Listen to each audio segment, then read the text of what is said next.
smaller lineup. How hard was it to defend that?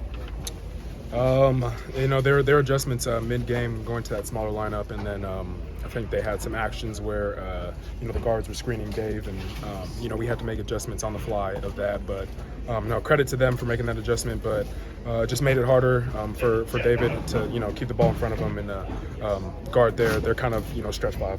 After you guys didn't get to the free throw line in the first half, what did you do differently as far as being aggressive to get to the free throw line?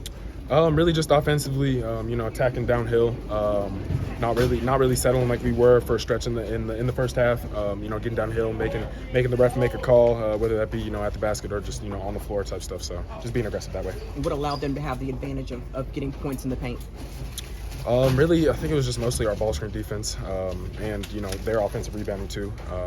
I think that's something that we got to clean up. Obviously, boxing out and limiting them to one possession at a time. So. Ochai, you feel like lost opportunity a little bit tonight? Yeah, no, definitely a lost opportunity. I was talking to Juan like mid-game, and I was like, I think we were down by like 3 or 4, and I was like, we have this right in front of us. I think that's the opportunity that we had right there in front of us, but just it sucks that we couldn't convert there. You guys had such a good start, and they didn't. I'm sure you didn't think it was going to continue to go that way, but what did change when they were able to cut it to 1 at half after you led by 13, double digits almost the first half? Yeah, they were the most aggressive team in that stretch where they came back. They were getting foul calls. They were playing downhill, kind of having us on our heels, even in transition too, which is what we do to teams. So had us on our heels in that stretch, and that's where they made their comeback. Is the message still that you all control your own destiny still at this point? Yeah, of course.